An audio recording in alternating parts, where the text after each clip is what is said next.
Purpose of this meeting is to hear your all's opinion on the extension board, whether we're going to continue to dissolve the extension board or whether you're for or against dissolving the extension board. So this meeting is not going to be a debate between two sides. It's not going to be a talk back and forth between us up here and you all. It's strictly for the purpose of hearing the opinion of the people. Anybody got any questions about that to this point? Okay. We want to know who's for and who's against. And I have a sign-up sheet up here that created a little bit of confusion at first. That's why I pulled them back up here. But I'll have these sitting out on this table here in the front by district. If anybody don't know what district that you're in, if you know your magistrate, how many in here do not know for sure for district 1, 2, 3, or 4? Okay, if you have a question and you know your magistrate's name, then we can let you know. Leroy Perry is district 1, Roger Phillip is district 2, and that includes district 1 is North Whitley, Greenwood up north and over through Cumberland Falls and all the places over that way. District 2 includes South Whitley and go ahead and tell us. South Whitley, Pigeon, Smithtown, Co-op, Wolf Creek, Otter Creek. Okay. District 3 is Jason Mann. I'll let you tell for it. Stearns, Revelo, West Pinot, and Strunk. Part of Strong. Yeah, Strunk. Yeah. And District 4? District 4 is Baird. Bethel, Elm, and East Pinot. Okay. Part of Strong. Not really strong. On the edge, I guess. Anyway, the sign-up sheets. Well, the purpose of this meeting, I know everybody's either for or against the tax. The process that we, as the fiscal court, has started is not really what we're doing is beginning the process of dissolving the extension board. By default, if the board is dissolved, I'm assuming everybody on the court, if the board is dissolved, that means that the tax goes away. But the question that's on here says, shall we continue the process to dissolve the extension board? So if you're against the tax, are you a yes or a no on that question?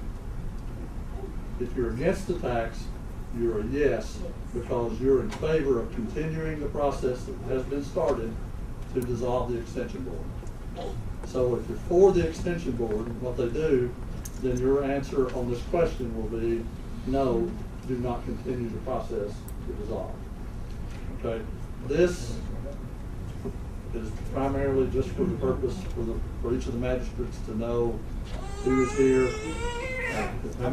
I'm on record for saying my decision will be based on who all's here tonight in District 3, how they vote. Whether it's yay or nay, that's where I'll be. Because it's been advertised to be doing plenty of time, so I don't know how many's here in my district, but majority will rule. Okay. And I just on record saying, don't try to act like you're in Jason's district. I got it right here. I know when you vote. But anyway, some ground rules that we'll have for the meeting tonight. Everybody has an opinion, and we respect that. Okay? We want you to respect the other person's opinion too. They may have a different reason for voting or being on the side that they're on. We're not here to debate one side or the other. We're here to hear what you think. So, ground rules, if you start talking over someone that is talking, first off, I'll ask you to stop. But if you continue to do that kind of thing, no matter who it is, if we do that up here, I'll probably ask you to actually go ahead and go outside, make sure you sign up, whatever. But we're not here to have a fist fight. We're not here to debate. We're here to hear what you want us to do. I want to point something out there. made reference to this, that if District 3 votes to do this, it will be at a compromise, not that 3.95. It'll be a lot lower. So, did you Can you reference talk a that? little louder, Jason? We can't hear you back here. I'm sorry. I said, if District 3 votes to allow this to go on, it will not be at the 3.95 tax rate. It will be lower at that compromise. But nobody's actually sat down and worked out the compromise. What he's saying is that his vote would be based on the fact that it would be a compromise if there's more people in favor of keeping the extension board, whatever. Okay, that makes sense. He's got it. This is something I've got. Okay. Compromise. Yeah, they gave us that, but there's actually a couple different numbers there. But we would have to actually sit down with the board if that's what happened and see what numbers. Okay, you only speak one time, so think carefully before you get up to speak. If you're like me, you'll think of what you really wanted to say right after, but you only get to speak one time. And we're going to limit the amount of time that you have the floor to 2 or 3 minutes. And if you beg for mercy, we might give you another minute, but try to keep it at 2 to 3 minutes. It's warm in here, nobody wants to die in this spot. As far as when, let's just make sure before you leave out of the room that your name is on this sheet of paper on your district that you live in, and a vote yes or no, depending on that question. And again, a yes vote means you want us to continue doing the dissolving process for the board. A no vote means stop and let's talk compromise, I guess. So I'm going to, Mr. Wilson, if you would, since you got up here front and center, just put these out in order. District 1, 2, 3, and 4. If I can. By the Dewey Decimal System. And I appreciate you doing that. Will this be fiction or not?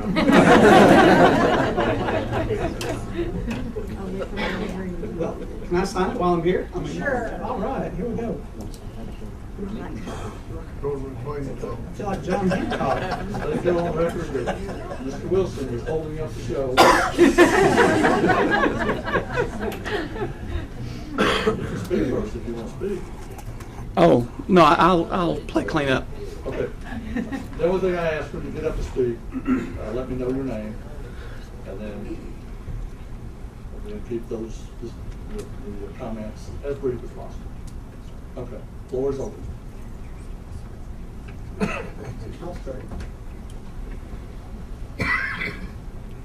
Ladies and gentlemen, I'm J.C. Agnew.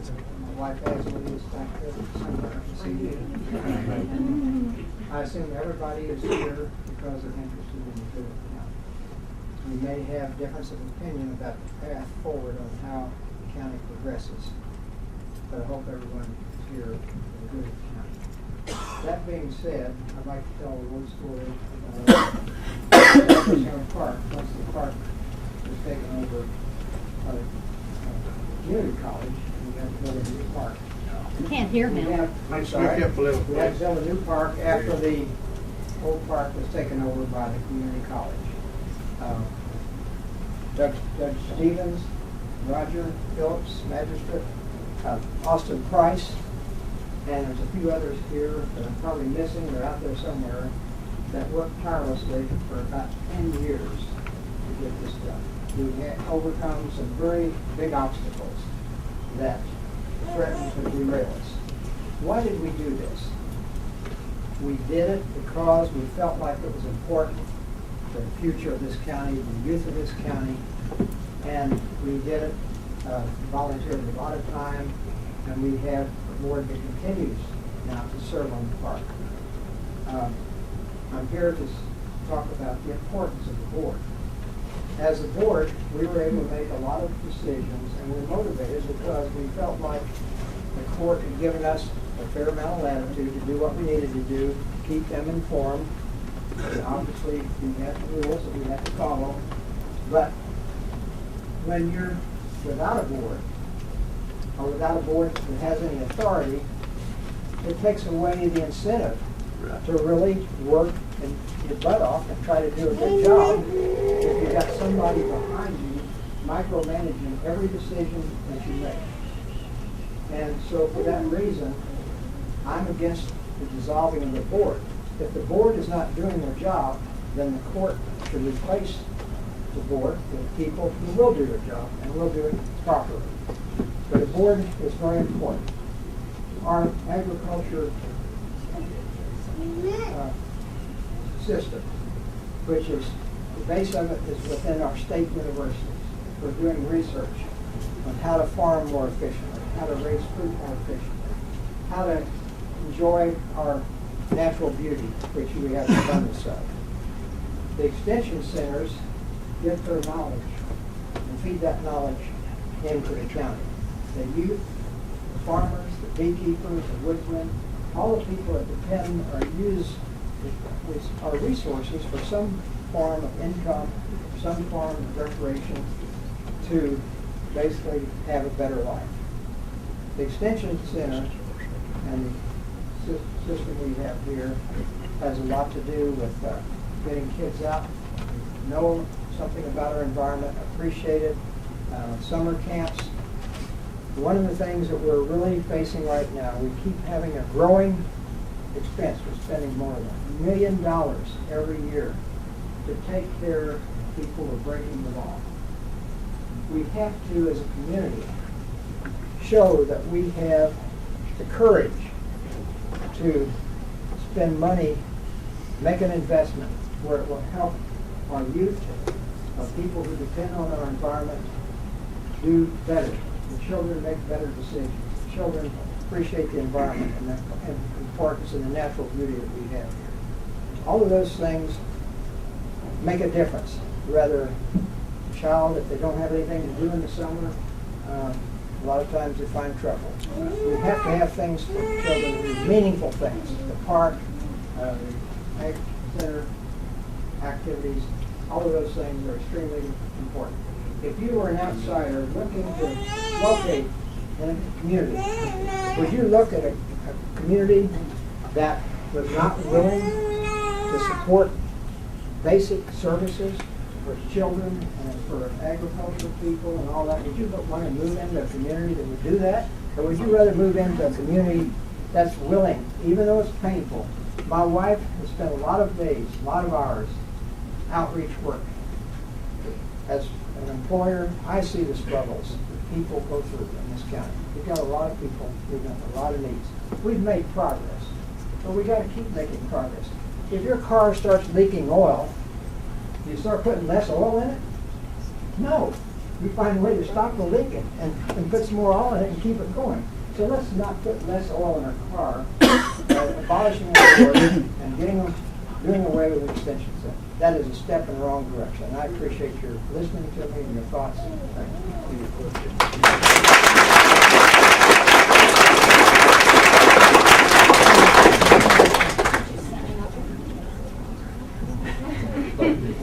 Guess what I'm going to do? That's my job.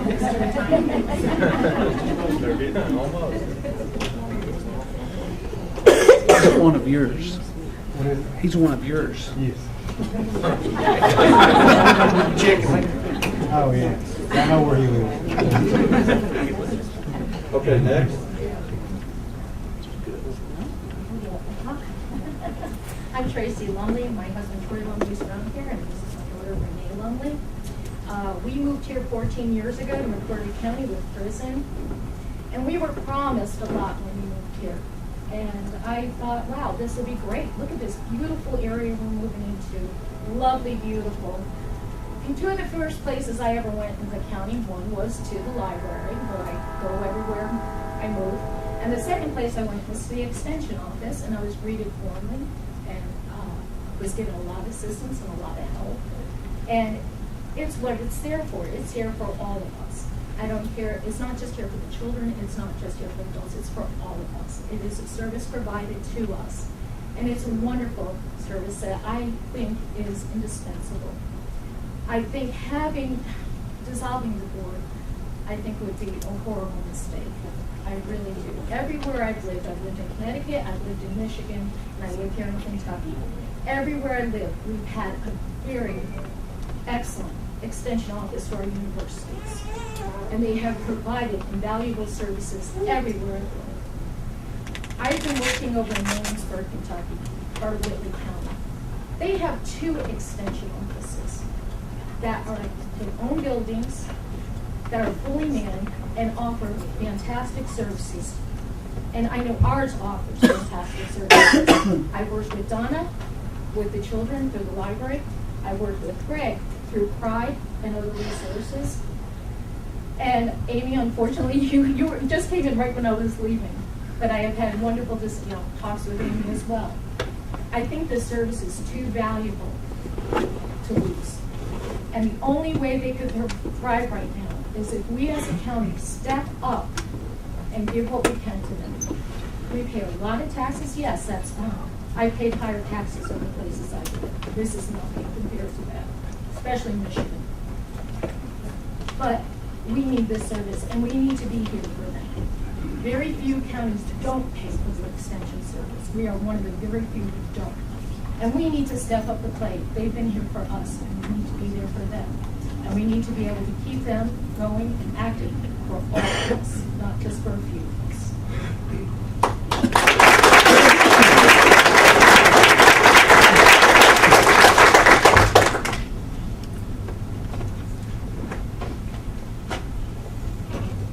Someone else can start talking about Grayson's sign. I'll go ahead and speak up. My name is Cameron Lee. I'm the agriculture education instructor at the high school. And outside of Greg Whitus, I probably have more contact with youth and agricultural programs in this county than anybody else. The reason that I'm here tonight is not to argue back and forth about a tax, not to talk about that. I'm here for the kids in this county. I spend more time in this county with kids who belong to you, to the people of this county, and spend that time away from my family to be here with them to help further them for what they're doing in their cause. There's a list here, and I'm not going to read off some of this list because they're going to limit my time, but there's about a dozen to 15 programs that my program at the high school works directly with Greg's office and through Greg's office. And these are opportunities that wouldn't be afforded to some of these students if this program was taken away from us. I know there's a lot of people that want to talk back and forth about this and say, we're just trying to take the tax back and make this a non-taxing board. Well, that's not the case. With the way this is going, if this board's abolished, the amount of money that's going to be left in the budget is not going to be enough to make this program work throughout a year's time.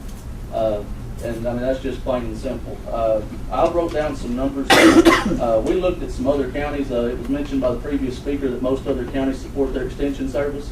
Out of the 120 counties in this state, 115 of those have a special extension tax that takes care of that service. So we're basically more of the norm than not by doing this. With our tax rate being at the 3.95 cents, according to the numbers that we collected from the average property values and taxes paid by the taxpayers in this county, that equals out to about $10.81 per person. Some people's going to be a little higher, some a little less. Like I said, that's just an average, but I mean that's basically a value-sized meal at a fast food restaurant.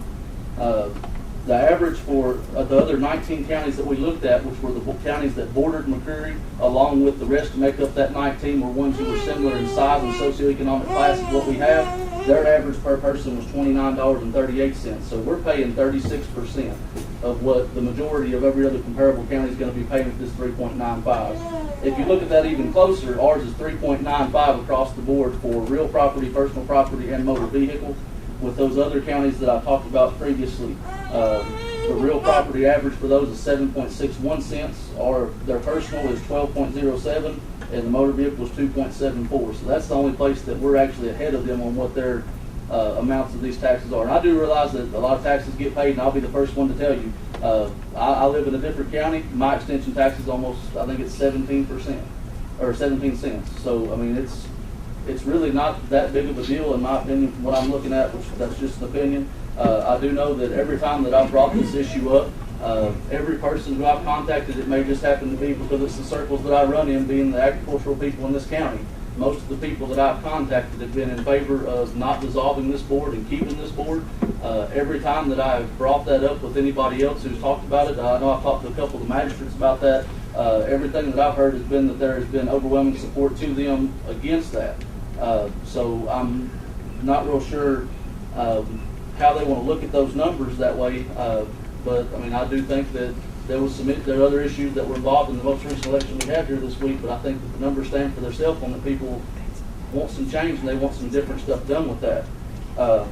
One last issue that I would like to address is that in the process of dissolving this board, it's eventually going to wind up to the point, I feel like, that there's going to have to be a judge that's going to have to interpret what this KRS is meaning when the KRS says that these services have to be provided back to the county.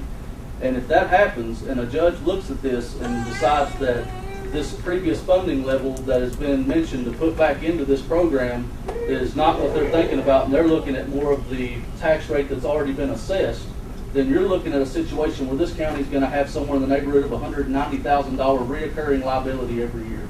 So I know that there's already been some serious budget issues over the last several years. Do we want to put ourselves in a situation where we're going to have to be coming up with another $190,000 reoccurring every year if a judge were to interpret it that direction? It's going to be a big iffy liability one way or the other. So this is a situation where if it does decide to go that way, there could be things coming down from the court for them being able to say, you know, this is the level you have to fund this position at. So with that being said, I'd just like it to be known that, you know, I'm here for these kids. I deal with them day in and day out every day, and these kind of services getting lost are things that's going to be a detriment to my program, because these students, when I take them out on the road, half the time they don't know the difference between going to an FFA and a 4-H event, because anything they see that's ag related is good and they're there and they want to participate. Thank you.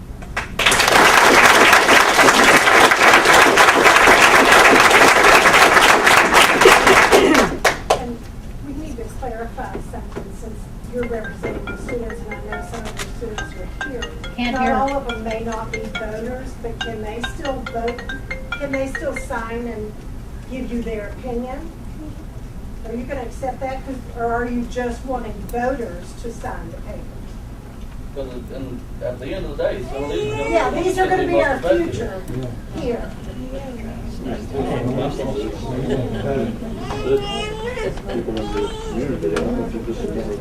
When you're serving those kids, whether they're voting for you or not, I would say, yeah, it's up to you all. Right, it's a public hearing, not a vote. Okay, so you're going to let them, okay. I think so. Are you all in agreement with that? It's up to you all. Okay. Sure. Okay, next.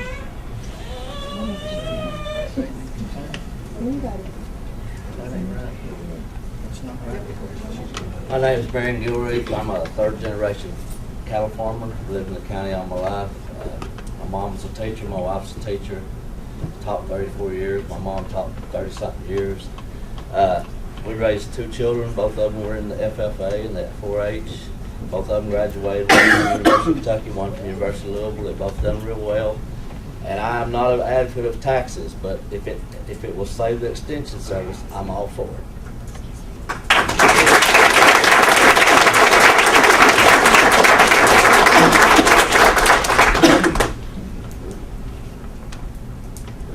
Next.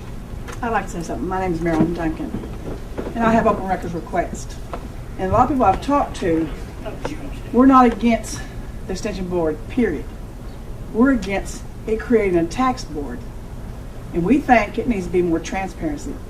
Okay, we want to know where our money's going to, and I got some facts here. Okay, Mr. Wise's went from $50,000 annually to $192,000, 4 times the amount. His travel went from $7,146 to $36,000, 5 times the amount. We want to know where our money's going to. We have that right.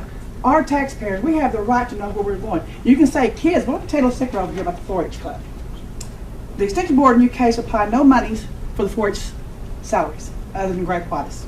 The Extension Board in UK have no ownership in any of the 4-H facilities and supplies no funds to run them. You all can get copies of this, okay?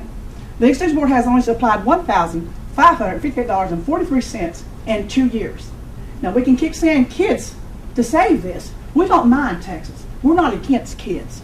We're not against the Extension Board. That board needs to be more transparency when you want to see where our money's going to. This is a poor county, people. See what I'm saying? We want the facts. What's wrong being transparent? Where's the money going? See what I'm saying? That's what we want to know. So I don't hear that we're not against kids. We're not against the development of the kids. I don't think that has anything to do with the park. I'm not for sure on that one, but the other ones I have facts here. And we're not against the board, period. We're against the board raising taxes, because if that board goes through and it's passed, I'm told we'll be taxed every year. We'll be taxed this every year. Am I right, Roger? Yeah, it'll be a continuing tax. Huh? It'll be Okay a then. continuing tax, and they Okay just raise then. it So every why year. don't we have the right to know where our tax money is going? We're not against kids. Get it to straight, people. We're not against the board, period. Extension, but we think we need all that. But why? You know, that's what I wanted to say. That's all I wanted to say. Okay. I said I'm going to answer whatever, but let me just clarify something. No matter if it's a board that governs money, Right. whether it's fiscal court, or whatever government agency out there, every penny has to be accounted for. Right. And you should be able to get that information. But- They have, every entity has to be audited. Yes. Okay, so But can he still have the board like he was, taken back to the budget, and still be an extension board without being a tax board? That's my question. This particular board, if it's dissolved, that this part of them managing their money will be gone. If it's dissolved. But the answer to your question is yes, they can be advisory. Okay, that's what I Let me want. clear up something. I don't know where they're getting up to $36,000 travel. That's the biggest farce, worse than Commerce News Network. Okay. For the Voice, the paper right here. Did you print that, Greg? It wasn't you got it. When the original budget came out, it was the whole department had travel and training. The travel in the budget is $19,500. That's the full fee. Not very wide. Yes, part of mine's in there. 4-H, yes, that board directly spent just that much at that point in time. What is not in there is the travel that us agents do for 4-H, the parts of our salary, the percentage of our time that's spent with 4-H, the personnel. UK right now is furnishing the travel and salary for 4-H assistant. There's a lot of misleading things. As far as being transparent, these funds are transparent, but for it to say that Greg Whitus is getting $36,000 out of this, I've got a word for that, but my preacher's standing outside the door and I'm better not say that. It's in the board.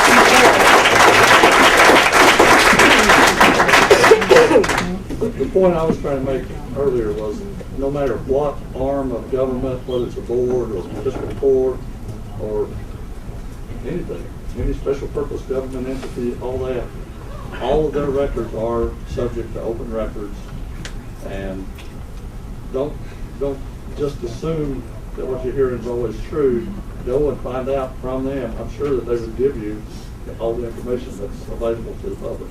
That's as much as I'm going to try to say for the rest of the night. Yeah, and if I could just add just one thing, that the numbers were in the Voice, but like I said, it was 36,000 travel and training, but that was also 6 months ago. They could have amended the budget since then. But I had that was from the Right, original that's what I'm going budget by the Voice, last what they year. got. I did double check travels. that, Greg. That was in the paper. Yeah, The but it's not travel. all going to Greg Whitus. Well, no, it said That's what yeah. Facebook post implies. Yeah, no, the article clearly says it was for the travel and training for all the staff. Yeah. Okay. Let's move on. Next.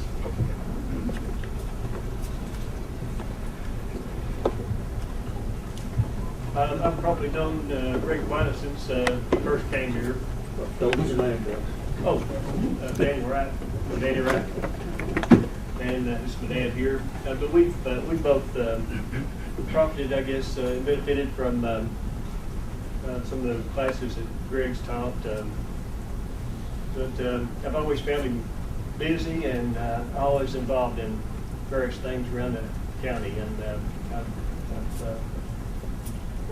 kind of had respect for him for that. I don't know if we could have gotten someone in here that does the job he does, that would be as proficient as what he's been.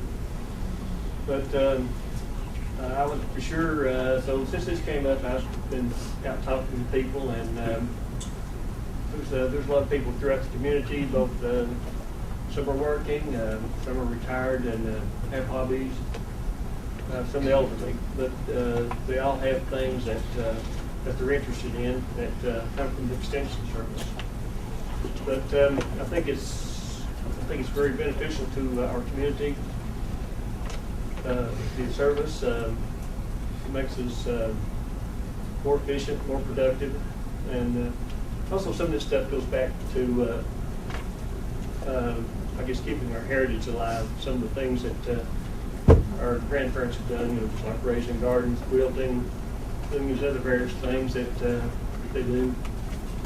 But I've seen a lot of people throughout the county that have become involved in some of these things, and so I'm very supportive of what I'm saying. But I was also here when the University of Kentucky came down and explained their situation, and their budgets are being cut.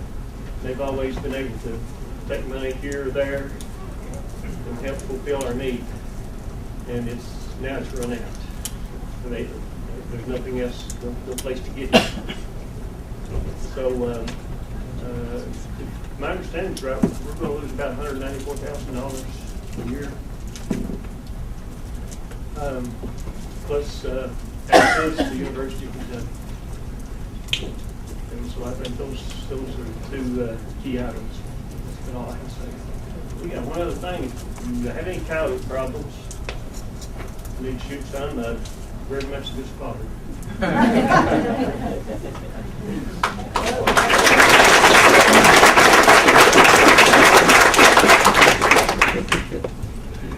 Okay, I'm going to speak. My name is Holly Darty, and I live in District 2.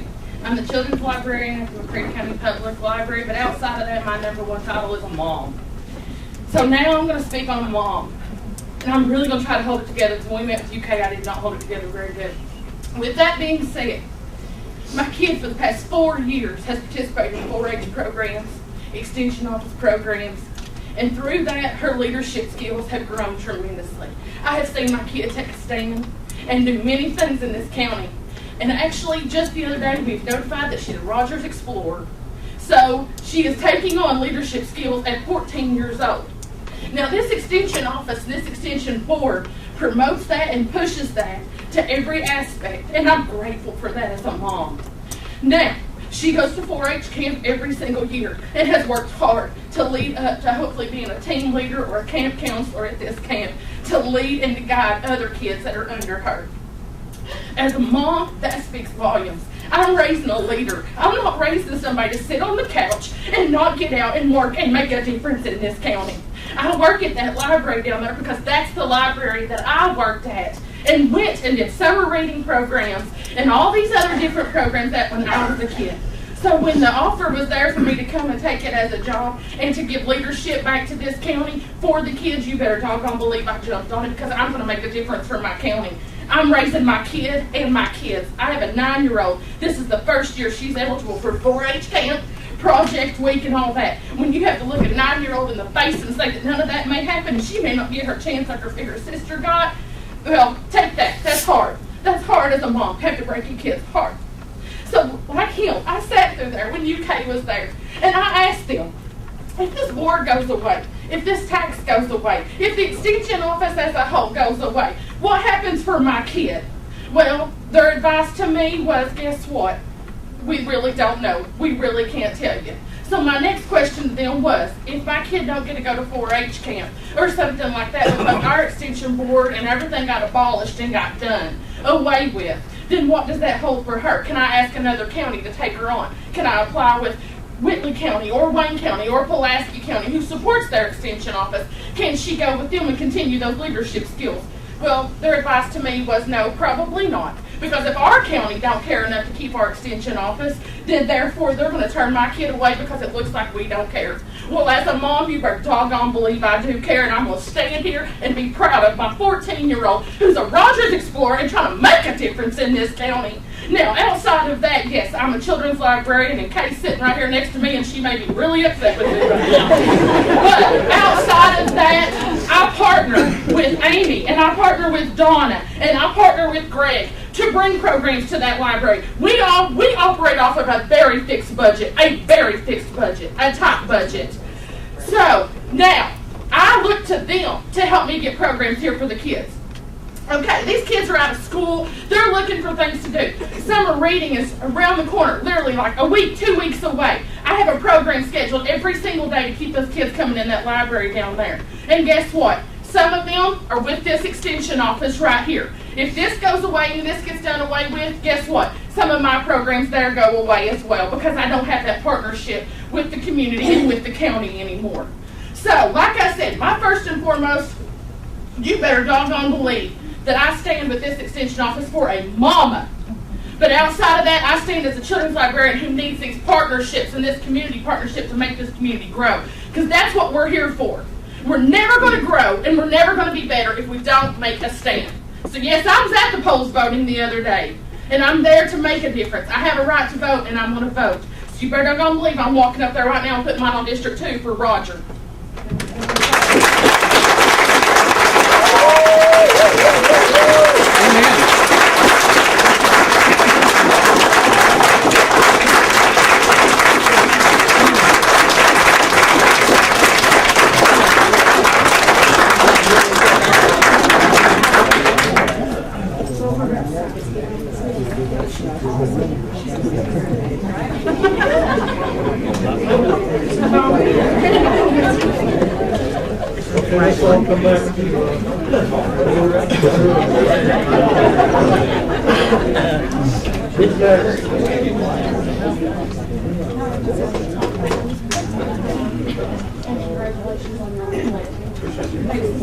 Make some decisions. Okay, who's next? My name's Gus Skinner. First of all, there's no way I can top that. I guess I just want to say, I am for the board. Do I like to pay taxes? No. But if it's going to make a difference, I have a child here. I have one that was raised here and moved away. The Extension Service helped them. I was in law enforcement here, and all I could hear is, our kids have nothing to do. Our kids have nothing to do. Yes, they do. We have the Extension Office every day is trying to find programs to keep our children safe, keep them off the streets, and above all, keep them off drugs. Also, if we lose Extension Service, we lose jobs. That's another thing people say in the community. We need more jobs. Then why close something down that's going to cause this community to lose more jobs? Just doesn't make sense to me. My thing, and I hope our magistrates will look at this and say, we need this for our community. I'm a farmer. I use Greg's wisdom all the time on different questions I have. So I'm looking at several different farmers in here. We need the Extension Service. We need it for the beekeepers, for the 4-H, for cattlemen, for preserving food, and all these other classes they have. There's so many classes that they put on for this community. They sacrifice themselves for this community to give this community something to do. So let's, as a community, give our community something back. Thank you.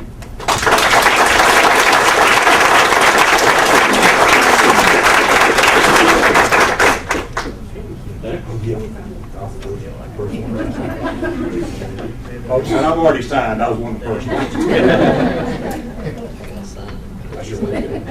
Who's next? I'll go next.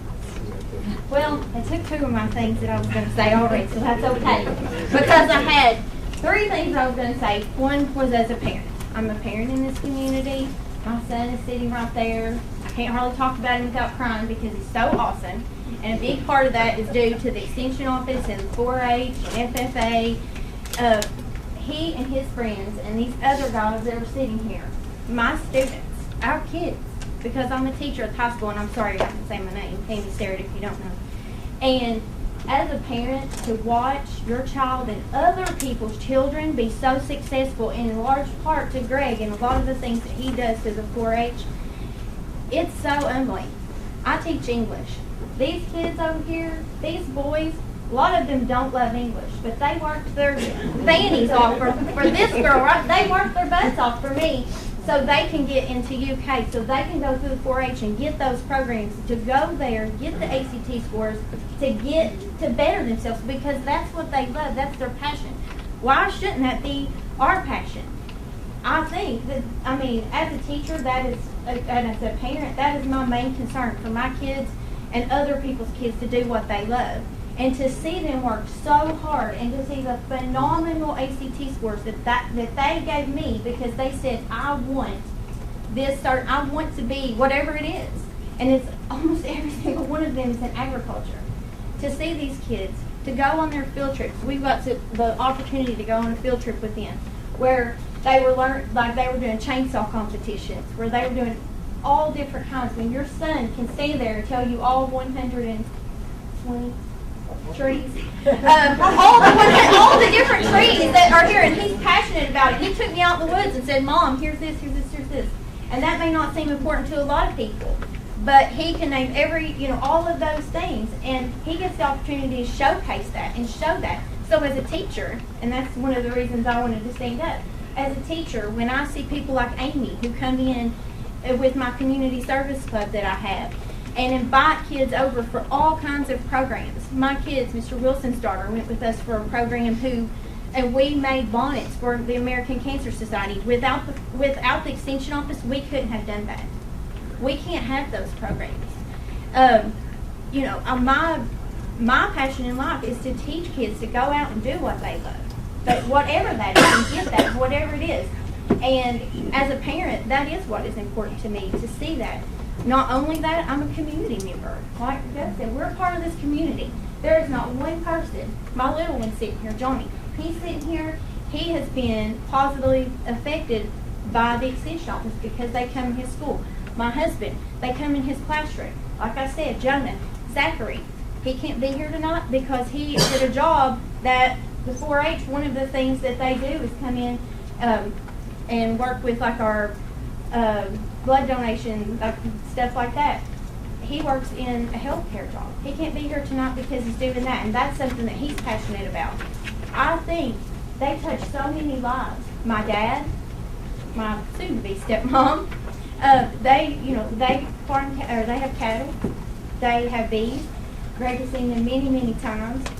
When he told me today, they can't be here tonight because they're part of the community and they're out taking care of that. They're taking care of their farm tonight. So I said, I want to come and I want to speak for the people that I know. I don't have a person in my family that their life has not been touched by the Extension Office in a positive way. No, not a student that I have. And if we would take those opportunities to do that, we could positively affect our community. There's tons of stuff out there that the Extension Office has that could positively affect our kids, our students in our community. And I ask, Jason, please don't abolish it. We really want to keep it. Thank you.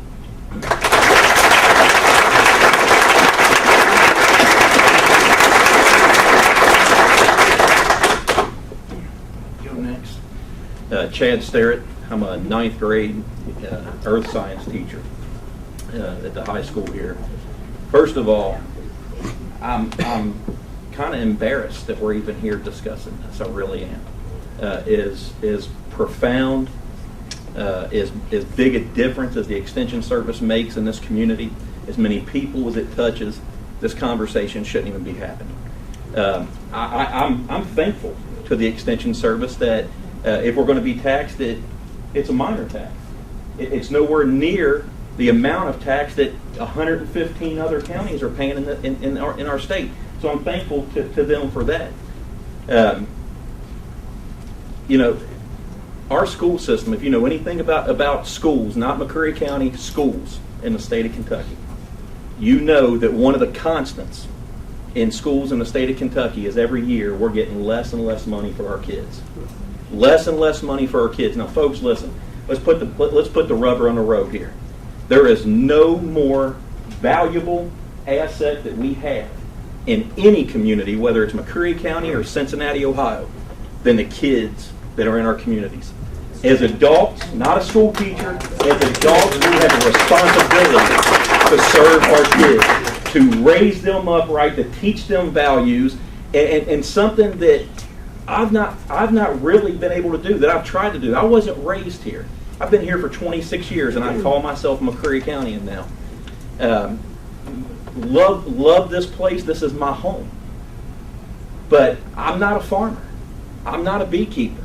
I was raised in the inner city in Cincinnati, Ohio. There's things that I can't teach my kids because I don't know them. Thank God for Cameron Lee and Greg Whitus. Because my son, I don't know if you're a parent, you understand what I'm saying when I say this. The hardest person to reach. I'm a minister, I'm an ordained minister, and I'm a school teacher. And I reach a lot of people in a lot of different areas and avenues. The hardest person to reach is your own teenage child. The hardest person to motivate is your own teenage child.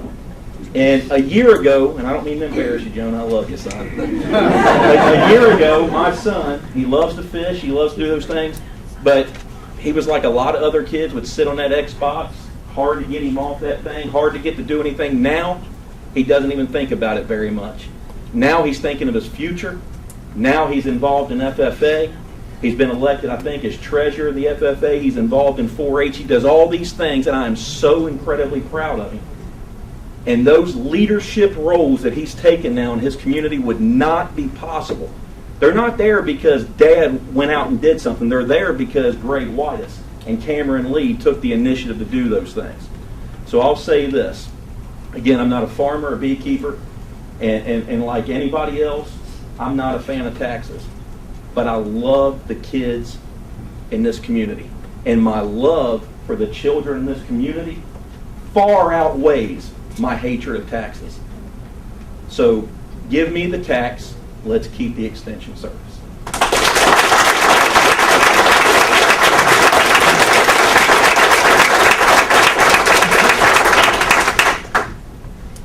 Who's next? I'll go. I'm Shane Meadows. I'm a student of McCreary Central High School. I'm a member of FFA. I work every day with Cameron Lee, and I'm a member of 4-H. I work every day with Greg Whitus. I have been to various competitions with Greg. I went to the state 4-H competition.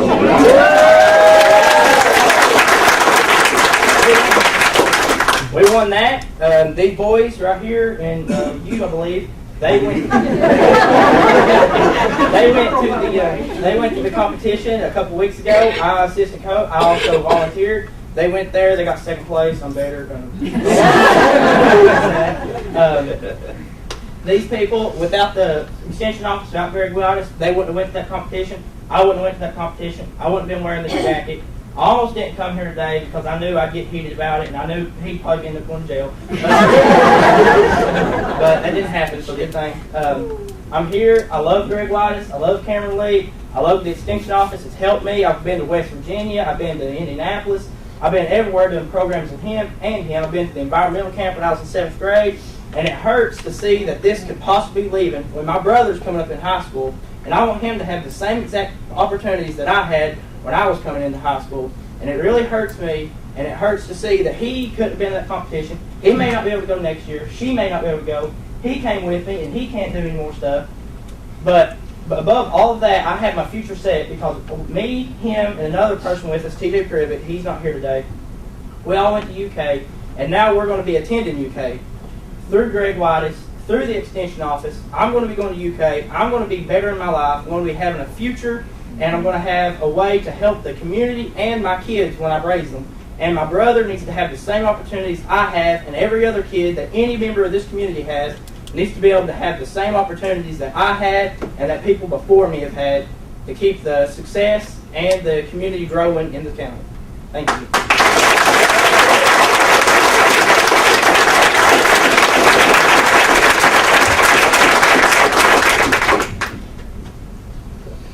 I don't need to keep saying next. I'm J.C. Berry. I was where this young man was, until my age now, 34 years ago, 33 years ago. There was no Greg Whitus, there was no extension office. It was Stephen Pruitt, the one that Cameron Lee replaced. Oh, it's went to high school, freshman, in 2 weeks, quit. Pruitt come to the house, said, you better get back in school. Me and Pruitt made buddies, went back, did the forestry team like he did, land judging, the welding, everything like that. Enjoyed it. Went to vocational school after that. You know, that was before the extension's time. But I'm saying the kids now have it a little better with the extension because they got more avenues to travel. But I'm for keeping the board, for keeping the tax. Yeah, we're taxed to death. Everybody says there's 17,500. There's about 2,500 that works. The rest don't. If it's okay, I'll give you all a copy of this. I was told at the last fiscal court meeting that I could pay my taxes, but this little old lady couldn't because she's on fixed income and she couldn't afford it. Well, you can look at that. That little old lady was $2.92 extension office tax. I mean, come on. Yeah, we're taxed. I agree, but Go ahead, Brett, with it. if we don't try to keep the board like they're saying, it's as easy as these kids to get their hands on drugs as it was when I was their age to get from the house to the store to get a bottle of pop. It's too handy. The drugs is taking over the county. They need something to keep them occupied. Whether you have to keep your thumb on them or keep them busy in 4-H and Cameron Lee does a fine job, I think. Greg does a fine job. I'm not here to put a feather in either one of them's cap. I'm just here to say, you know, yeah, I can afford to pay my tax. They seem like they don't care to pay their tax. But by the population and the people that's working and don't get the exemptions, if they don't have a problem with paying the tax, this little old lady that paid $2.92, her total tax bill is less than 6 months worth of garbage bill. So I don't think she's going to have a problem with $2.92. But thank you.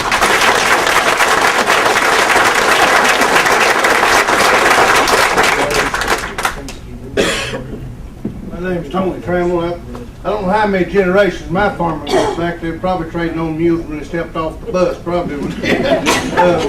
But when I was growing up, I was walked behind a pony, plowed. Dad taught us how to work. We didn't have an extension. But Dad taught me a lot of stuff, and I thought he knowed everything. But as I got older, and some of the stuff that I went through with Greg and the UK come down, Dad didn't know everything. He was wrong on some parts, and I saved money by listening to the UK when they come down on their meetings and stuff. And some things that I've done, I've actually saved money that way by listening to him and not listening to Dad. I love my dad, but there's some of the things he was taught by his dad, and probably 4 generations back that was wrong. And I was taught to believe in, you know, your mom and your dad and your stuff, but sometimes you need to get somebody a little higher education to kind of guide you a little further. And I'm for the keeping the extension.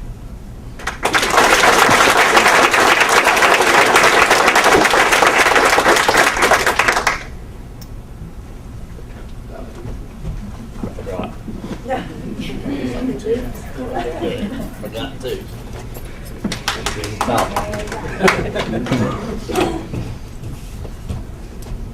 Guess someone else to say it.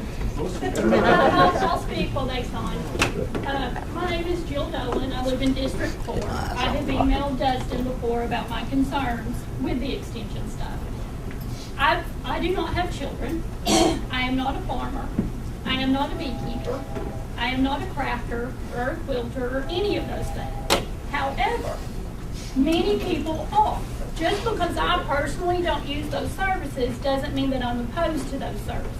I think they do a wonderful thing for the community, and I think a lot of the problem comes from a lot of people in our community don't understand what the extension service does.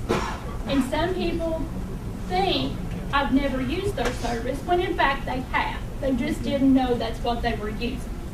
So just because you don't understand it doesn't mean you should be opposed to it. You should ask questions. I'm all for being more transparent and knowing where the money goes. And I do think part of the problem of why so many people have been opposed to this is because it goes back to they don't know what it is. They've had a horrible PR problem. Miss Hawley at the library, I personally don't know you, but I know all the programs that you do because they're all over Facebook. Like I said, I don't know what the programs are, but I can see what they are, even if I don't go and see firsthand. Some of the programs that are done with the 4-H service, with the extension service, we don't actually see that because it's not broadcast in the same way. Does that mean it's not important? No. Should everything be broadcast on Facebook? No. However, that is where some people get all of their needs. Now, with all that being said, I grew up here. I went to 4-H camp every single summer from the first year I was old enough to be able to go up until the time that I was a team leader and had my own group of kids at 4-H camp. I absolutely loved it. Loved it. I met kids from other counties that I became friends with, that at that time you were pen pals. You did not have email or anything like that. But had I not been at 4-H camp, I would never have been exposed to those things. Some of these kids that go on the forestry programs and the environmental camps and all those sorts of things, they're exposed to things that they would not see otherwise. Some of those kids are kids that don't have a stable home life maybe, that don't have a home life that has the resources to travel. Some of the kids that go on trips with these programs, that's the first time they've been anywhere farther than Somerset. They need to see what else is out there. They don't need to see it on television. They need to see it with their own eyes so they know what's available. So they know they could go to college at UK if they want to. They need to know that. They need to know that 4-H camp is not that place down on Sand Hill Road where they have blazing bluegrass. It is a place in another county where they can canoe, they can kayak, they can go swimming, they can meet people from other places, they can do crafts, they can do all of those things. They can play archery, the list is endless. I don't know what all they have now. But they need to know that that's available. They need to know that that's something I can do.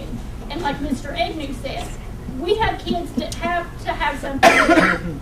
We need, as a community, to show people who want to come here, we want to invest in our future. We want to invest in what's good for us and what's good for other people. I think a lot of times we get bogged down in, if I don't use the service, I don't want to pay for it. Well, nobody wants to pay taxes. I have never, thankfully, had to ride in an ambulance. I'm okay with some of my tax money going to pay for an ambulance service. I have never used the agriculture service. I'm okay with some of my tax money going for that service for the people that do use that service. I understand we need to be more transparent. I don't disagree with you on that. I agree with that on all aspects of government and all aspects of tax. I totally agree. I do think people's perception, it looked like the Extension Board was being greedy and asking for too much money. Whether it was the right amount of money or too much, I don't know. I'm not privy to all the budget stuff, so I don't know if that was a good amount or a wrong amount. I do know that the current Extension Board is not the same, all the same members that enacted that percent of the tax. The current board is more than willing to talk to every member of Fiscal Court. They have invited every member of Fiscal Court to come to all of their meetings.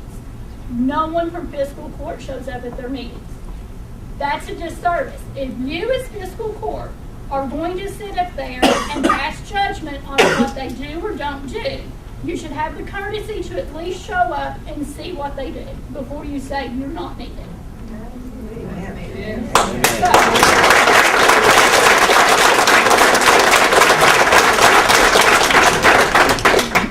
Even if you keep the Extension Board, that doesn't mean that that's what the tax will be. The Extension Board, the current board, is willing to work with Fiscal Court to come up with a number that is feasible for Fiscal Court to be happy with, that will still fund the office, that will still fund the services. So it does not have to be that number. The Extension Board wants to work with you. The Extension Board wants to reach a compromise, so we're not in this boat again. So we're not up here having to discuss, do we get rid of it or do we keep it? I beg you to at least table dissolving the board until you can at least talk to see what the compromise could be. Thank you.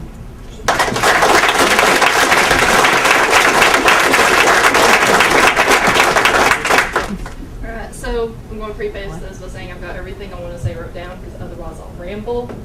But for those of you who don't know me, I'm Katie Wilson. I've lived in McCreary my whole life, and I'm currently a junior at University of Cumberland's majoring in biology with plans to head to veterinary school in the fall, or in 2 years. And I want to come back to McCreary County to open up my own practice. And quite frankly, I owe the Extension Office and Greg Wattis for the person I am today. It's from going from being a little kid going with my grandpa for all of the agriculture stuff, or the programs that they put on with the elementary school, or the hikes that they take the middle schoolers on, to the leadership training with the high schoolers. It's an integral part of our hometown, and I feel like our entire county would suffer without the opportunities that they offer. I applied for an internship through the Extension Board back in December, and it was through Extension Board, University of Kentucky, and I made it through to the interviews. I was excited. It was a cool opportunity for me. But the UK was offering to pay each intern $1,900. That's through UK. It's not through our money. And that's $5,700. That would go towards helping me pay for my college education. And I planned on using that for vet school.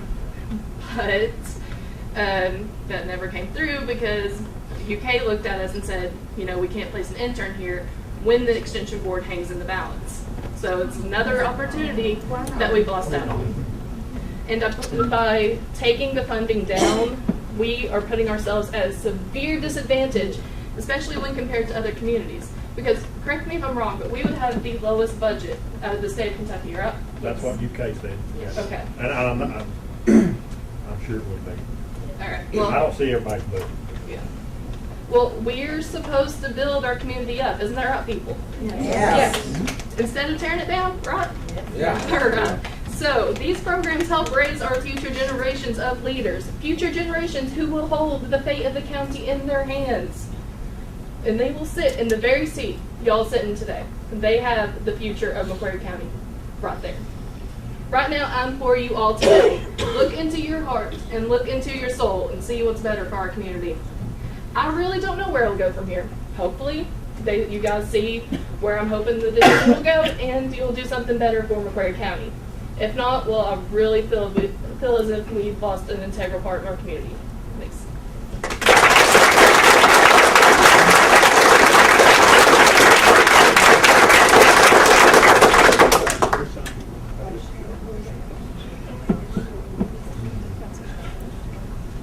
I'm a parent, and I have 3 kids, and none of my kids have used the extension service or whatever it's called.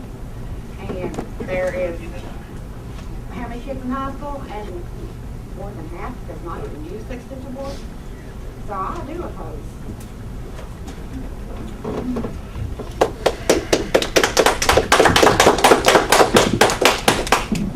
My name is Carmen West, and I understand where all these are coming from, and I'm proud of the kids. And I want what's best for the kids too. What I oppose is the 4.95. The people on fixed income, as I am, these people, we can't pay that. I can't even pay my house payment on my amount that I draw. Who's going to hire a 68-year-old woman? Nobody's going to hire me, and I cannot pay it. There's a lot of people. If I couldn't pay nothing hardly, I couldn't even pay my electric bill if it wasn't for my kids helping me. The 4.95, and another thing, where is this? Where's the money coming from that's hiring this lawyer? Yeah. That's a good question. It is. Where is it? Where's the money coming from that you've hired the lawyer with? Coming out of District 4's funds. You mean who's paying for it? From the taxpayers. Where does the library board's lawyer money come from? Where does the school board money come from? Where does any taxing district that hires an attorney, where does the money come from? Well, we're being taxed to death. I mean, the people that's on the fixed income, we can't pay it.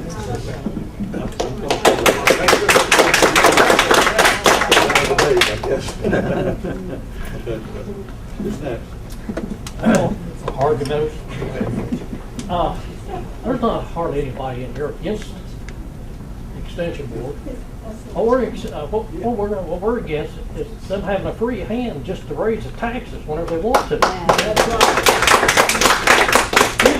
Everybody that works would love to give themselves a raise every year, you know? I mean, I would. And I'm on Social Security. I'd like to give myself a raise, but man, it's been a long time since I've seen it. And you just can't give a certain entity a free hand to raise taxes whenever they want to. And I'd say we probably wouldn't even be having this conversation if that had been about half of what you raised it. If you'd raised it a decent amount, it probably wouldn't even be sitting here having this conversation. Nobody said anything. But that what I'm concerned about is next year we're going to have another tax raise. Okay. There's no guarantee that we won't. So, but there's a lot of poor people in this county. And we're not against the kids, please. My kids all raised here. Everyone had to leave, get jobs somewhere else. And I was like, Greg, he come out my house one time or two and done some stuff for me. And I appreciate it. We're not against the Extension Board. We're against them being able to have a free hand to raise these taxes whenever they want to whatever they want to. Now that's it. Exactly. Thank you. My name's Ronnie Ross. I'm that little lady's kinfolk too, because I understand her situation. I draw $760 a month. When I was working, made good money, no problem. You know, I could pay my property taxes, I could pay my insurance. But now, see, I got cancer, and which right now it's in remission, but I've got a lot of problems and I'm on medication. And that medication costs. It costs every month. A lot of you don't understand it when you're on fixed income, people, especially when you're not drawing a big retirement. Now, I'm trying to tell you, I ain't against the Extension Board. I'm against them being able to raise taxes every year. Is that not what you said? Yeah, they can. Okay. That's not right, people. It's not right that they got a free hand that they can just raise it every year. And we're already taxed. It's the garbage situation too, you know that. I mean, I'm not going to get into it, but a lot of people knows the garbage situation here. It's not right. I got one bag of garbage every 3 months. Why should I have to pay the same price somebody's got 72 bags a month? It's not right. This is not the garbage. I know it's not garbage. I'm trying to prove a point. I'm on a fixed income. I cannot pay all these taxes. I cannot do it. Now, I don't care to pay taxes, and I don't care to help the kids. I was in FFA myself. I know what it is. But you got to also understand, people, there's poor people in this county. There's poor people in this county. Yes, there are. Actually, try to hold the talking down so we can hear everybody. Thank you all. My name's Troy Loman. You heard my wife earlier. I was told I wasn't supposed to speak, but I just got my dander up. Craig's helped us. I'm not a beekeeper, and my wife wants beehives. I got a little garden that gets smaller every year, so I don't have time to deal with it. My daughter has gone to 4-H camp since we've been down here. She gets to be a counselor this year. That's one of her dreams. She gets to go. She may not get to go because of this tax. If it doesn't go through the board and all this. Kind of stayed out of some of this stuff, but now.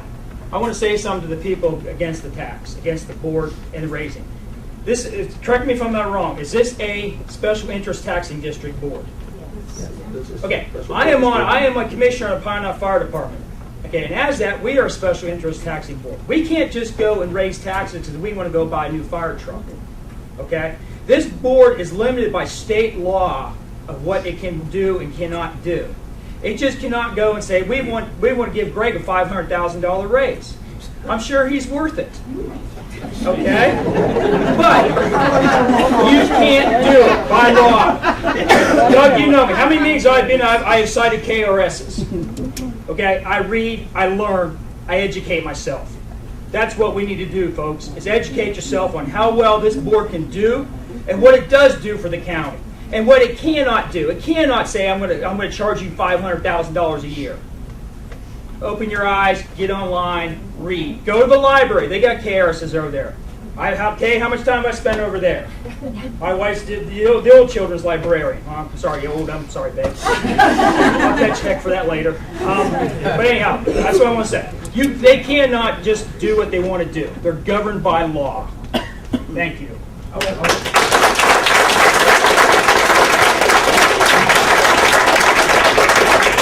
wasn't going to say anything, but when you're on the fire department, you take the max. You're maxed out. That's the reason KRS says you can't go no higher each year. Actually, we're not. Yes, 10% is it. We're not maxed out. Am I not right? 10% is it. Yeah, 10% is it, but we're not maxed out. Well, I mean, the max. Most of them are on the max. Is the reason they don't take no more, is because by statute they can't go up. This board can go up to a certain much each year if they choose to, and 4%. They can go up each year 4%. Okay. Just like the library. Subject to recall if it goes over 4%. No, to 4%. No, because Then it goes over. No, over 4% is subject to recall. It's got to go over 4%. That's the reason this tax was put on at 3.95. Because if it went 4%, it would have been subject to recall. It would have been voted out. And how's people supposed to pay that? Every year. Actually, we're kind of. Yeah, sorry. I'd like to say something. My name's Larry Stevens. I had a massive heart attack, and I lost my parents at a young age. I didn't have no opportunity to go to college and learn all this stuff, but I know all the trees and all that stuff because I had to walk. And Roger knows what I'm talking about. We're taxed. I draw $173 a month is what I draw, and I have to mow yards and stuff to make it. And that taxes up there. That's what you're taxing.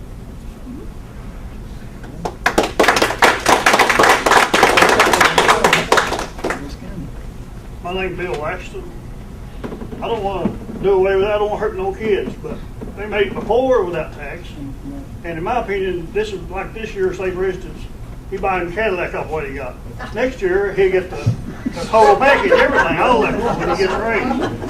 When I go to the store, most people here like me, I take $100 in, I get that much grocery, I can't go $500 worth and then just grab it from somebody else. Once they start then, they need more, they just grab it from us. That's all I got to say.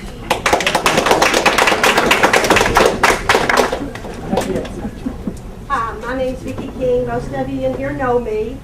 I'm a firm supporter of the library, and although everybody keeps saying we didn't have a county extension office before Greg Whitus, I've got to stand up and talk for Elmer Boggs. Yep. Elmer Boggs was here.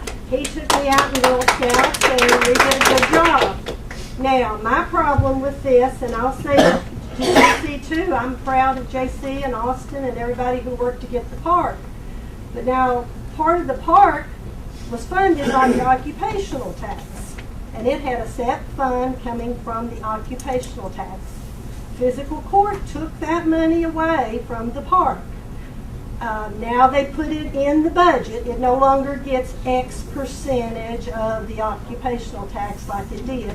It's funded through the general fund.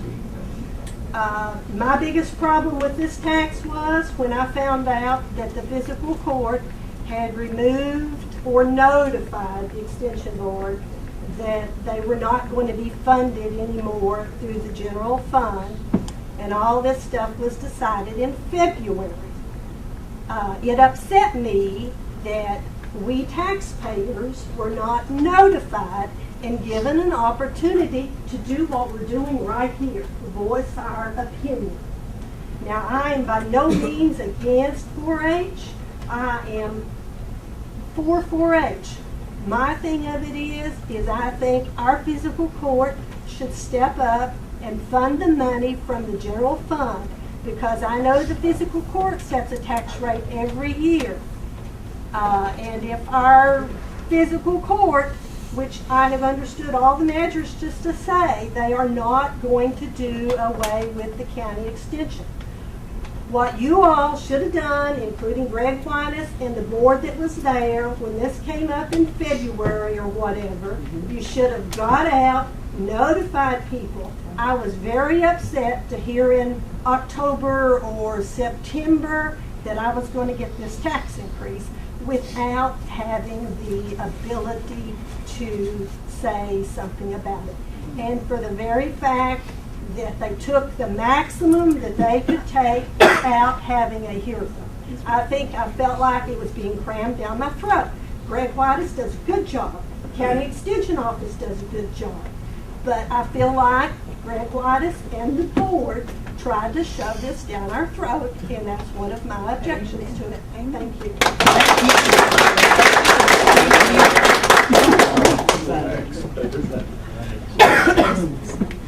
I need to say something. My name's Jerry Myers. I've lived here in the county all my life. I volunteer with the Fire Department Rescue Squad. A lot of people know me, and maybe a lot of you don't. I had 3 children that went through the agriculture class over at high school. 2 through Mr. Pruitt, 1 through Mr. Lee here. And I heard Mr. Agnew talking about how the extension office works hard to get the park in. I saw it with my own eyes. And you know what scares people is not the idea of the extension office going in or out. But when you say tax, then you have to give them 3 nitro and 5 baby aspirin because they start freaking out over a tax. That office is here to benefit our county. It's here for the growth of the county. It's here for the growth of our young people.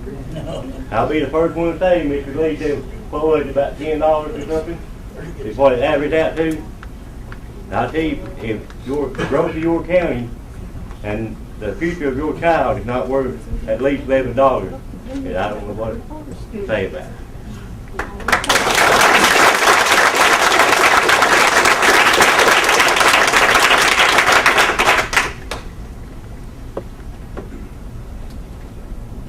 Hey, I want to say a few words, Doug.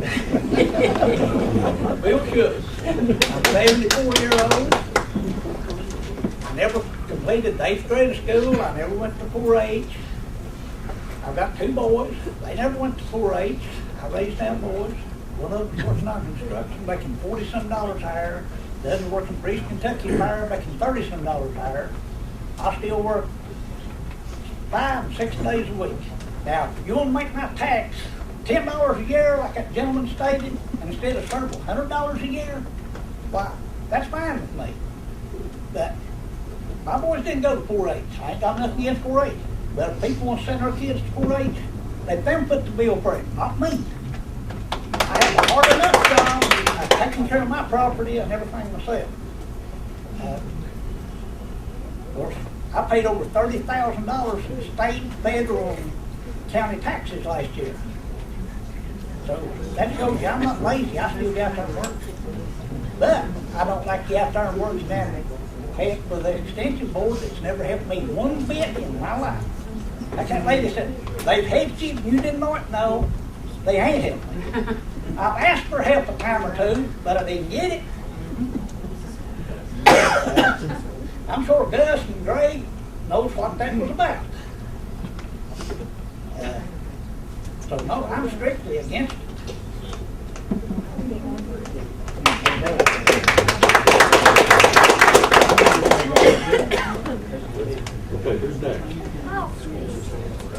My name is Jerica Myers, and I was a student at Cameron last year. I graduated. And I understand that some of y'all have kids that don't do anything with agriculture, but some of us, that's literally all we've been around. So the Extension Office has helped us literally our entire life. My brother and sister were in FFA, it helped them out. I was in FFA, it helped me. These kids sitting right here, right now, it's helping them right now. And if you want something better for our county, why are you trying to take something that's helping the future of our county? That's all I'm going to say. Thank you.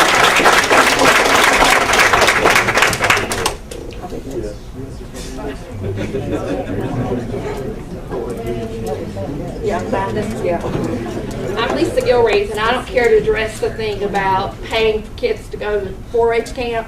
We had kids that went to 4-H camp, and we never asked the county to pay a dime for them to go. But I don't care to give money to help these other kids do something. That's my point on it. It doesn't. I don't care. I don't care. I don't care if Greg doesn't do this and Greg doesn't do that. It's not about Greg. It's about the betterment of our county. We've taken everything away from our county. Why don't we just take this too? How's that work? Why would you want to move here when there's nothing here? So, Dustin, my vote is to keep it.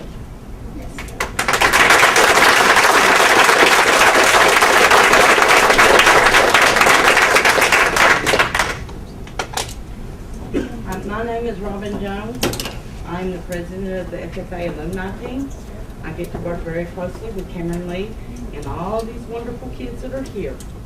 But what I'm fixing to say has nothing to do with the ones that are here present. It has to do with one that graduated, that made this a proud single mom, that I work hard every day. I am taxed for Whitley County, McCreary County, and Pulaski County because I do work in all 3 counties. They cut me taxes. There's nothing I can do about that.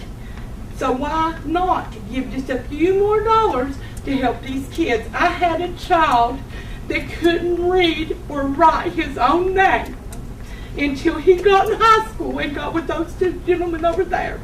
They told me to take my child and sign him up on disability at him at the age of 9 years old. That teacher and that man seen something in my child. They worked closely with him, and I got to stand there and watch my child walk across the stage of McCreary Century High School and graduate. And he has a daggone good job today, and it has to do with the FFA and the 4-H for being there for our kids. Yeah, I understand a lot of you don't have kids. You don't have kids that get into this stuff. But those of us that do, we want our kids to make this town. I was raised here, and there is nothing, absolutely nothing for our children to do in this town except maybe get on drugs or alcohol. I fear every day, and I pray for each and every one of these kids that they can succeed. And I don't mean to get too upset, but I drove all the way from Louisville, Kentucky today to be here for this meeting to support my daughter that wants to achieve the things that her middle brother achieved. And I think you all should too. Where do I sign?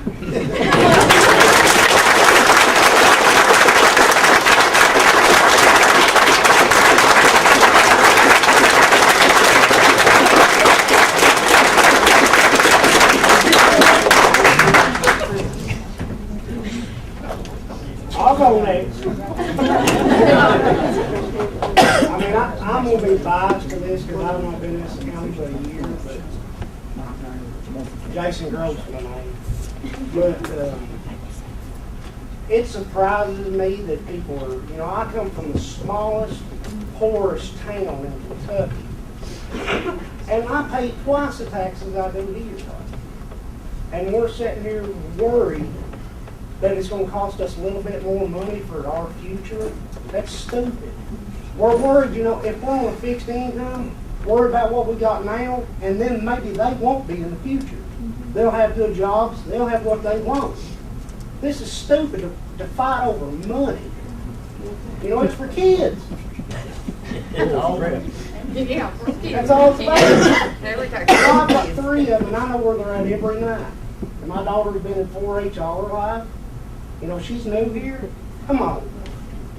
Let's not be greedy. Taxes go to everything. You know, do we know where everything's going? No. Do we care? No. But let's worry about what we got in front of us. But that's it.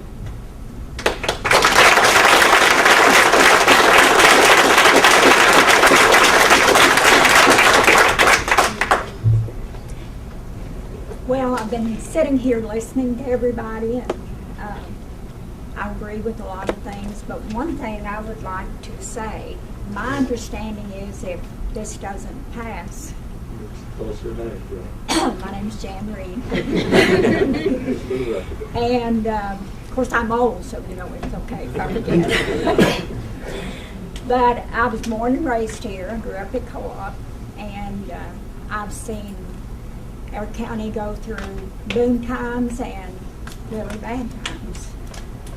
And my understanding is that if this doesn't pass and we lose this extension service, we will be the only county in Kentucky that doesn't have an extension service. I'm embarrassed because I wish when I had grown up there had been an extension service and a public library and all those things that we have. So if we lose the extension service, what's next? So, and I caution you people that are magistrates, the people voted you in. They pay your salary.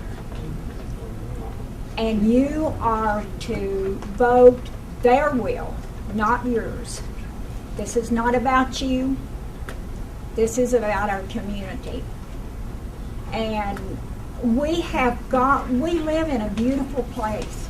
We have wonderful people. And we have so much going for us.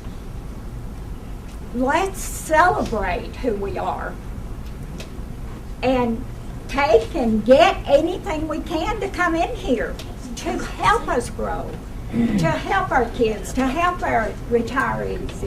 Anybody, I love it here, but I grew up here, but I've lived other places, and there's not any place I would rather be but here.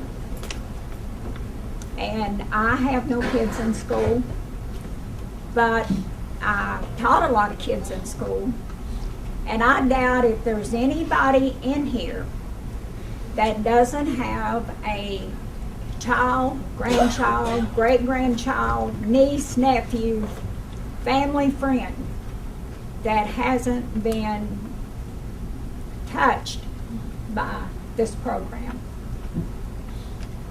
So let's think about what we have and celebrate that and be thankful that we are where we are.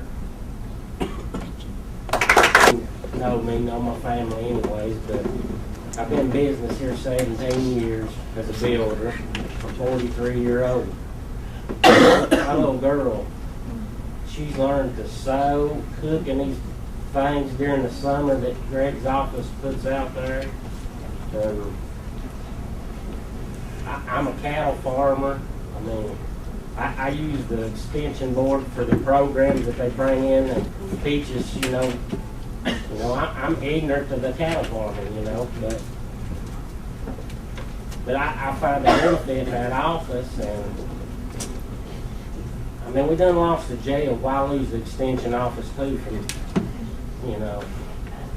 but that's about all I got to say, but I'm for the tax.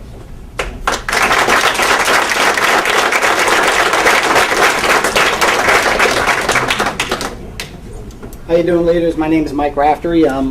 I just wanted to share something with you. There's a term called being called to the carpet, and you're the leaders of this town. And I have a lot of experience of being called to the carpet. The hard thing to do is to lead through it, isn't it? Would you agree with that? I know you would. I think this county, what we're going through and what I'm learning about this county, as you can tell from my accent, I'm not from here. But I love this extension office. They've helped me. I know nothing about farming or raising vegetables or chickens. And Greg, you're doing an awesome job, and I just want to thank you. And you're going to take some heat because you're the leader. We're failing in leadership. That's what's happening. Right? Leaders, it's hard to lead. It's hard to stand in front of a bunch of people and lead them and not get them to agree with you all the time. So what are you doing to lead the county? Win the people over to what you know is right in leading. This extension office needs to stay here. I just left a Celebrate Recovery meeting full of drug addicts that you guys all know about, and they're in my church right now to come here because you want to get rid of one of the things that'll keep them busy and off of drugs. That's ridiculous. Lead. Lead this county. All right? I'm going to read something because if I keep going on, I'm just going to say something stupid and I don't want to. I am a stupid person, but I have knowledge right here. It's wisdom. It's called the Bible. And it's going to teach you something if you haven't heard this already. God says in Proverbs 19:15, laziness casts one into a deep sleep, and an idle person will suffer hunger. This county's falling asleep. The drugs are putting them to sleep. These people are dying and turning into zombies, and they're walking around dead, not living. It's a lack of leadership. Guilty as charged. I got sent from New York City to Whitley City to start a church with my funny accent and my stupid looks. God can do anything. Put your faith and trust in Him and lead this county. You're our leaders. And I've been called to the carpet many times, and I want to encourage you that I think that if you could win over the people who are already for it, you'll win over the whole county. But do the right thing and lead this county, please.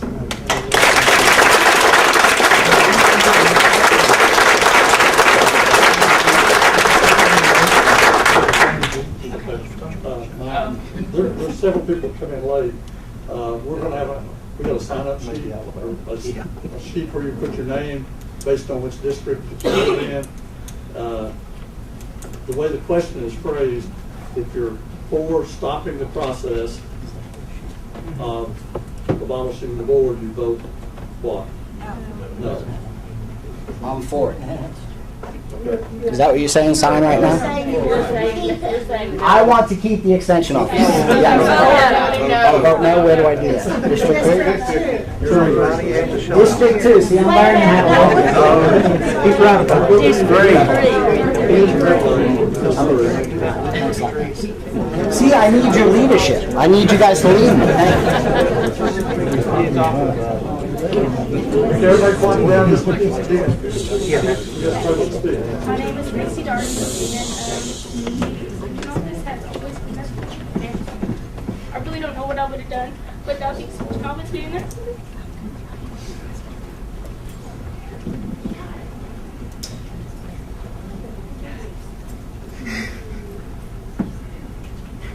It actually hurts my heart to think that we can use one of the greatest assets, that we are going to lose one of the greatest assets that McCreary County has for our future. It actually bothers me to break my heart to think about it like that, because I could not picture my life right now without the extension office and without the wonderful people that have helped me through the past 4 or 5 years.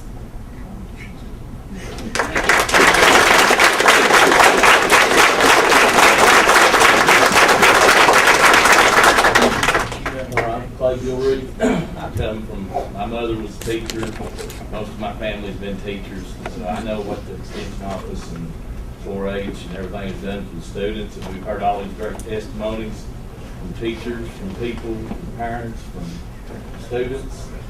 But what really helps me with extension service, we're trying to keep the McCreary County Cattlemen's Association running. Our memberships is growing a little bit, but it's a slow process.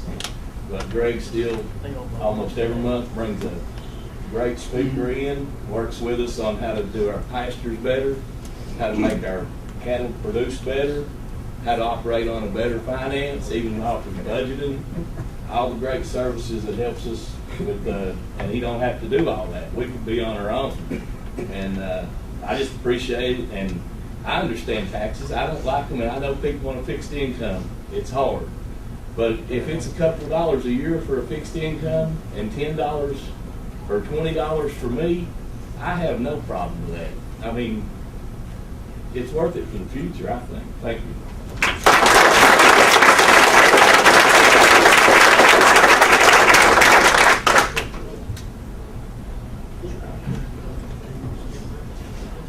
I'm Bryson Bryant, and I think the extension office should stay in place because not only is it great for the kids, they build character for these kids. They create productive members of society.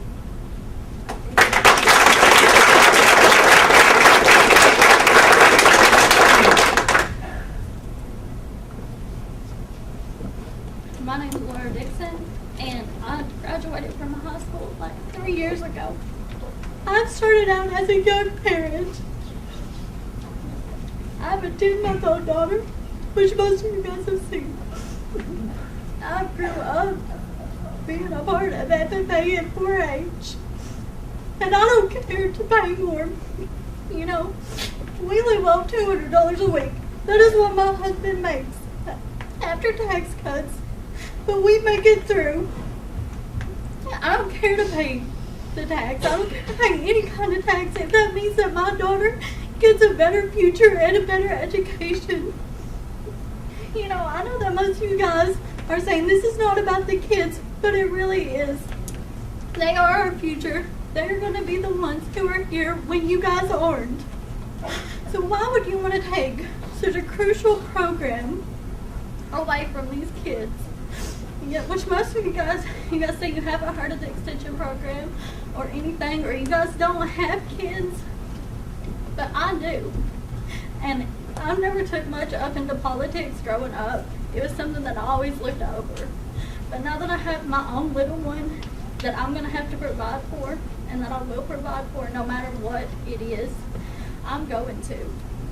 And, you know, money's money. There ain't no sense in arguing about paying more. When you go, you're not going to be able to take it with you. You know, it's crazy to argue about it. Because you're going to make it, you're going to spend it. You know, wouldn't you rather put it forth to the future of McCreary County instead of taking it to go to Walmart and spend on something that you probably don't need? I mean, you know, I know the people who haven't been involved in FFA or the 4-H probably see no need in spending their money on it, but I can speak from experience. I have been involved. I was in FFA all 4 years of my high school, and I've been involved in 4-H since the primary school. It has always been a part of my life. And even though people are saying that they don't want to put forth money, I strongly recommend that you do. Because without those programs, I can honestly say I would not be able to stand here and talk to you guys today. I would not. And for me to be able to stand up at 20 years old and speak in front of a group of people that I do not even know is something that you guys should pay attention to. You know, we are your guys' future. So wouldn't you rather us be more prepared to take on the responsibilities? I mean, this is what the program teaches us. They teach us everything. And don't you guys want us to know more and be more involved instead of just saying, well, I don't want to put forth the money, so I'm just going to let them pass by. Because I know that no matter what, if I have to pay an extra $10 or $20, I'm going to. Because the future of my child depends on that. And I hope that you guys will realize everything that you guys are doing, whether it is paying more money, then it shouldn't matter. Because you're not going to have it. You know, everybody leaves this world in the same way. You cannot take it with you. So why not provide it for the future of your county?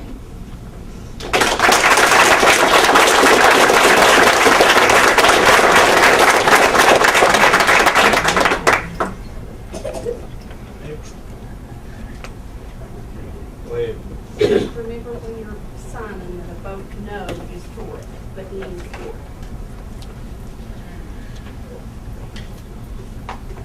Okay, who's next? Bob, I'm sorry, I didn't see you.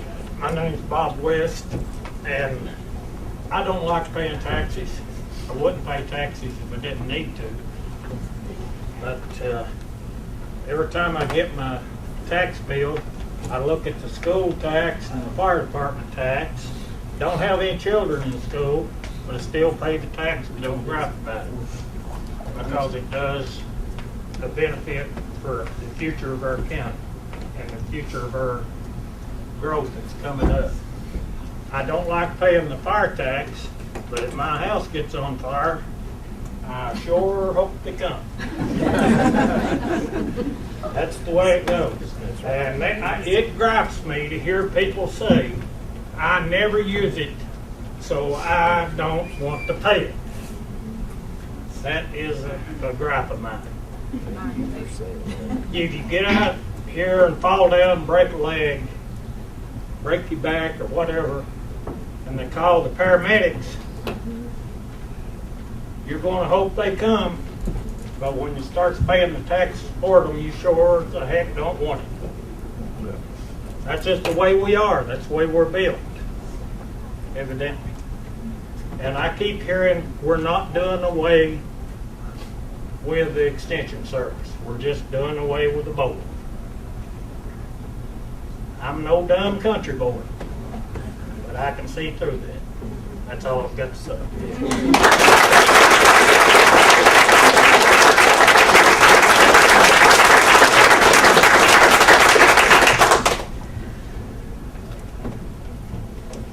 We're going to try to wrap this up in about 15 minutes, so if you want to speak, just jump right in.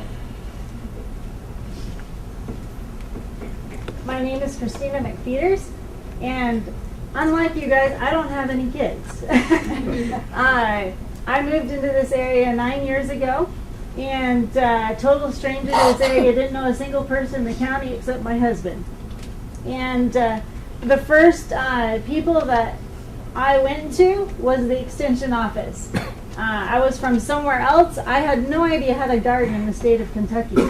I gardened way somewhere else where the weather was extremely cold and you had to use a greenhouse, but I'd never heard of having 3 gardens in a year. And I learned that at the extension office.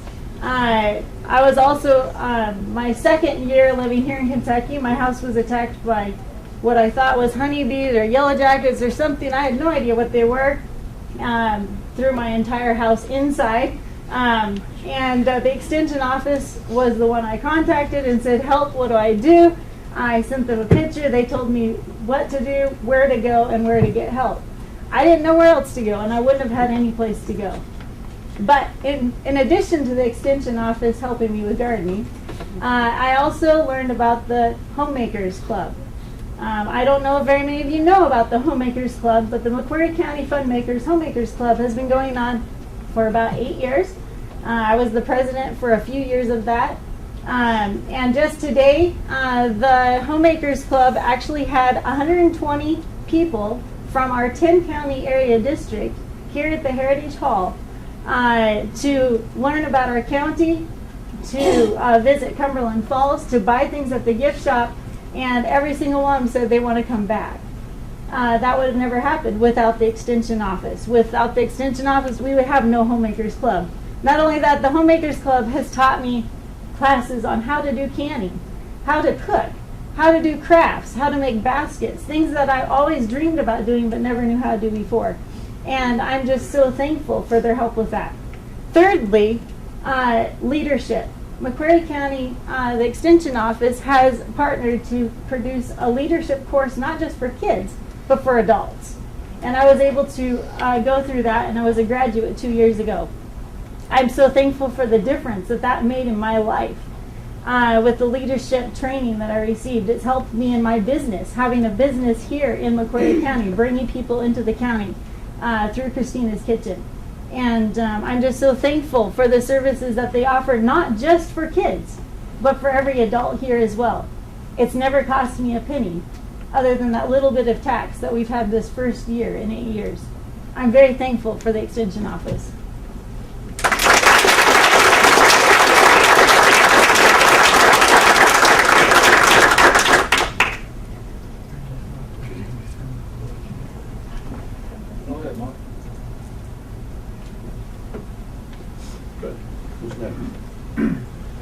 Okay, tag, I'm it. I guess to echo a little bit of what Holly was talking about, you know, we've got Mom over here, and I'm going to be the dad for a second. And my son's uncle was taken from him prematurely. And my son has a real affinity for my in-laws that I don't have, in terms of, you know, my job is I sit in an air-conditioned place and I grade papers all day, and I grade more papers and more papers, and really the idea of getting outside kind of frightens me, because I can look at a tree and have an allergic attack. But my little boy and his uncle were very much into playing around with rifles and bows and arrows and these types of things, and boats and fishing and fish hooks and dangerous stuff like that. And he is able to do that through 4-H camp. And, you know, he'd been to church camp before, and he doesn't want to talk about church camp. You know, sorry, no offense to anybody. But if I were to say, okay, this summer I don't think you're going to church camp, he'd be like, oh, okay, great, no problem. But for me to tell him he couldn't go to 4-H camp, and it's not about my ability or inability to pay for it, it's the fact that because of this action, that opportunity's gone, regardless of how much I was able to put into it. To me, it's unconscionable, because he's able to connect in a way to his uncle that he can't otherwise.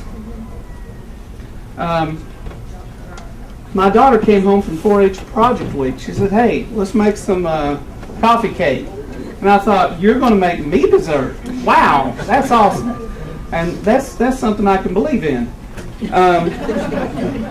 But I don't know, I think there's certain things that civilized people do that really we shouldn't be arguing about. And one of those things is maybe like garbage pickup, and another is the extension office. I just don't understand why we wouldn't want to do that, given the type of opportunity that it has, and the ability that people had to grow with that. You know, you heard from Katie a few minutes ago, and Laura and Shane and Jonah, and how this has such an impact in their lives. And the fact that we're going to get rid of that, I mean, seriously, I just can't imagine. Just got to sign your name. Put an X for your name. And I went blank. This is new for me. Yeah. Yeah, you know, I don't have a pile of papers to grade anymore. I don't know what to think. You know, I'm still trying to get used to the freedom. But I just think this is just such a valuable service, and I can't imagine our county without it. And I looked at the way the ordinance was written, well, if it is an ordinance, the way it was written. And when I read it, my impression was, okay, mental leap here. I'm going to buy a Lamborghini, but I'm going to pay for a Pinto. And to me, that's kind of how that ordinance says. You know, we're going to go back to this funding level that is not going to cover what needs to happen. And something else, you know, I understand Brother White just wanted some of this money to go for a dedicated 4-H agent, right? The board, not me. Okay, I'm sorry. Well, you know, okay, so the board wanted a dedicated 4-H agent. You know, I've been really kind of jealous of some more of my in-laws in Indiana. I go to their house, and they've got this one corner of the living room. And it's, you know, they're farmers, but shelf after shelf after shelf filled up with all these 4-H ribbons and trophies for livestock. I'm thinking, wow, you know, livestock is dangerous stuff, but if we had a dedicated 4-H person, you know, who could come in and help spearhead some of that and give our kids even more things to work on, to me it's just incredible. Okay, and then something else. We participated in the apple grafting workshop that Greg put on a couple of months ago, and you know, he guided us through it because my wife said, listen, no emergency room trips on this. I said, okay. So, you know, I didn't mind that Greg kind of took over, but, you know, we were watching very closely what he was doing. All three of the grafts have lived. I figured that we paid, I don't know, something like $5.25 for these three little trees. And if I'd paid for these things through Stark Brothers, they'd have been about $40 a piece. So, $120 or $5.25. That's pretty good math, huh? So I mean, just that in itself, you know. And now I think that I've got some confidence. I'll go do some grafting of my own and see what happens. But I think maybe we need to keep in mind too that a boy with a grafting knife is a boy who's not going to get into trouble. You know, and that if these kids had the ability to learn how to do things like quilt and can white half runners. I said, this was in the Voice. You guys actually printed that. I couldn't. That was sweet of you to do that. And raise cattle and graft apple trees and all these other things that these guys do. Bake coffee cake, make sugar cookies. These are kids that are not going to be getting into trouble, and we're not going to have to worry about those kids tearing up your front yard in an ATV, because they're going to be doing stuff of value, and it connects with their heritage. And I think that'll about do it. Thank you.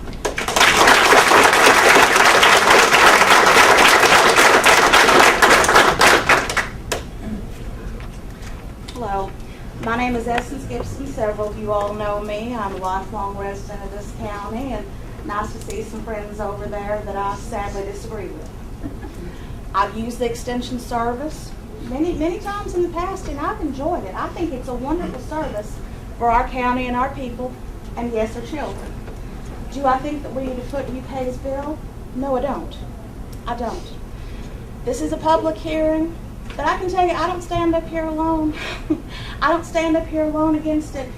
If you could see all the poor people, and I mean poor people, like the majority of the people in this county that make under $19,000 a year, like the 40% of people in this county that live in poverty, they'd be out the store, down the hall, outside. They're not here because in a lot of cases they don't even have the gas money to come to town. Now, any of you know me. You want me to take you around to some people that couldn't be here tonight because they didn't have the money to come out? I'll take you. I'll take you. I'll take you to their dilapidated trailer. I'll take you to their poor old house that they inherited from their grandparents. It's falling apart and they can't afford to fix. I'll take you. I'll show you their refrigerator that, well, all I can tell you is it's a long time till the end of the month, but they know it because they feel it. And if you think an extra tax don't hurt them, it does. You come to me, we'll get in my 12-year-old car, and I'll drive you out to them. I'll introduce you to them. Anybody doubts that there are poor people in this county that just cannot afford one more thing, I'll introduce you to them. Because hopefully there's a lot of people in this room with good jobs, prosperity, praise Jesus, and thank you for it. But there's a lot of people that are poor, they're on fixed incomes, they're on disability. They cannot take one more thing. They just can't. They can't take one more thing. We've talked about prosperity. We've had the extension service for years. Where's our prosperity?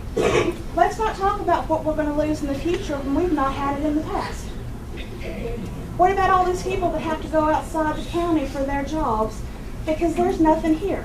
They have to go all 4 directions to work every day because there's nothing here. The extension service has been here for years. Why don't they have jobs now?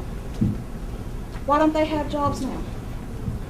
No, I enjoy the extension service. I've used it myself, but I cannot justify my hobbies.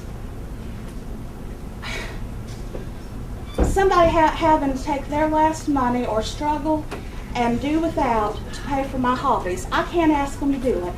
I don't have the nerve going to their house, seeing the state it's in, knowing they got nothing, they got to ration their gas. I can't ask them to pay for my hobby, and I won't. I appreciate what the extension service does. I wish we could keep it. But like a lot of these households, if you don't have the money, sometimes you just have to say no, even at the risk of disappointing your children. You just say, I'm so sorry, honey. I wish I could do this for you, but I can't. I'm sorry, there's no money. And a lot of these people that are getting the benefit of the extension service, it's not the poorest people. I guess, I know a lot of you all, I consider you friends, but I guess I know more poor people than I do well-to-do people, because I just ask them, do you know what the extension service is? They say, no, I don't. I ask them, I say, what has the extension service done for you? And they say, well, nothing I can think of. So I say, do you feel like looking at your property taxes, looking at your vehicle taxes? Do you feel like you're getting your money's worth for something that you can't tell me benefits you? And they say no. They say no. Now, I wish we could keep the service, but if UK is not going to pay, the people, the poor people, the 40% poverty rate in this county cannot take another tax. We just can't. Now, if somebody wants to give us more money, sure. We'll share the bounty. We're not greedy people.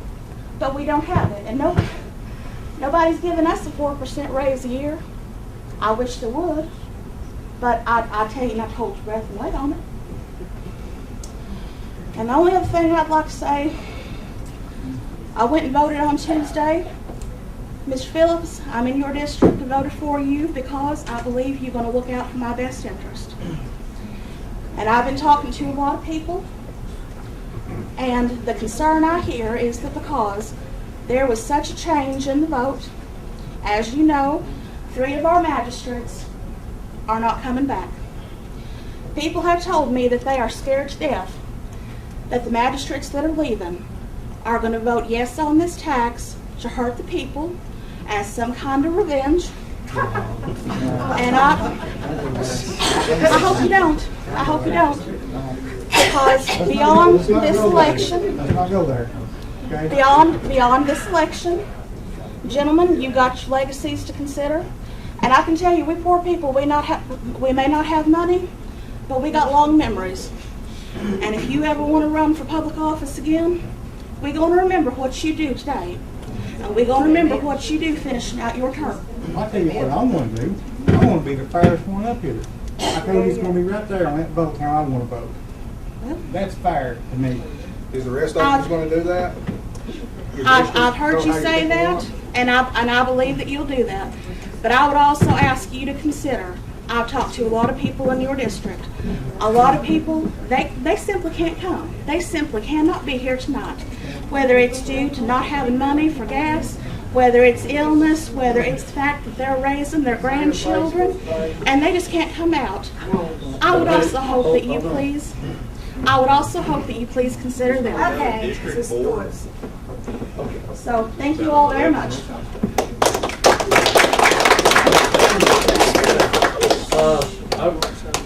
I've got one more person that will speak, and before you leave, make sure that you sign up here that you were here, and whether you're for or against the process.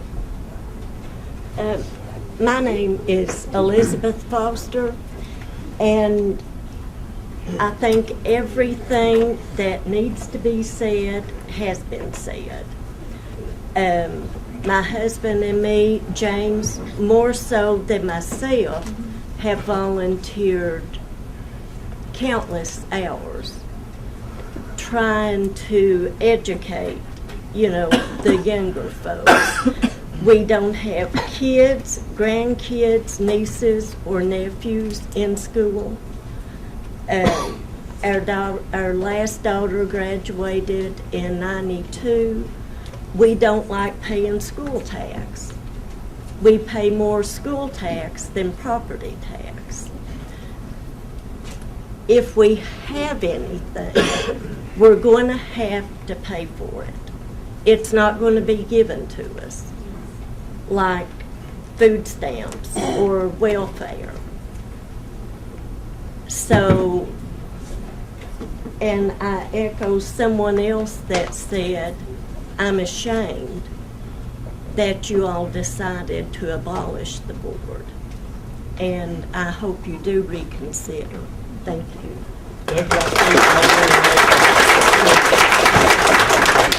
I understand the plight of this lady, and times are bad, and there are poor people. I work 2 jobs. But, it's not going to affect the people that are on fixed incomes because they're already getting a tax break. We've lost enough. We've lost our jail. I know it forced me all the time. The airport is basically in limbo right now. It's still going. Now we're affecting the loss of kids. Okay, we lost $750,000 from the federal and the state by not going to nickel tax. 3 other counties in the whole state didn't take it. The money they distribute is going to those schools. We've got to pay more sometimes to have anyone. We're stuck in a rut. I don't understand all the lingo of this bill or whatever they're trying to do. I don't want to see it abolished, but it does need some extra funding. I can remember Elmer Box coming to school, and that was one of the biggest joys of it. We don't have that anymore unless Greg comes out to school. We've lost enough. We're going to have to pay. UK wants us to pay more. The state wanted us to pay more to get more. Sometimes you got to do it. And I feel sorry for the poor people. I know what it's like. But all I say, thank you.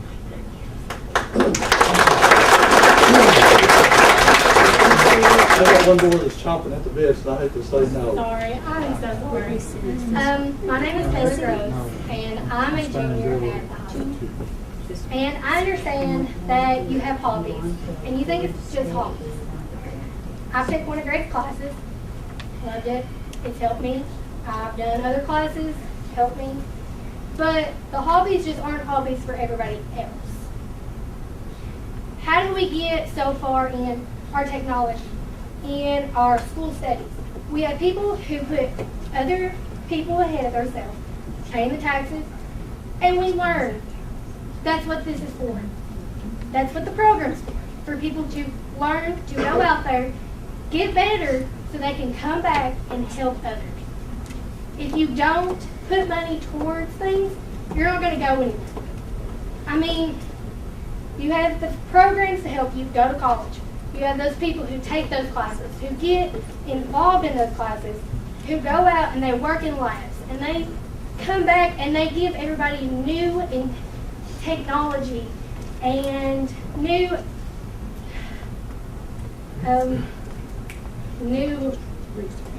resources, yeah, that's new resources to help others. That's how our generation grows. That's how we live. We do something, we learn, we do better. And with these programs, that's what it's going to do.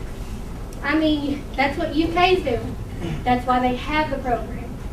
So that way we can have more people go out there and do the exact same thing and do better.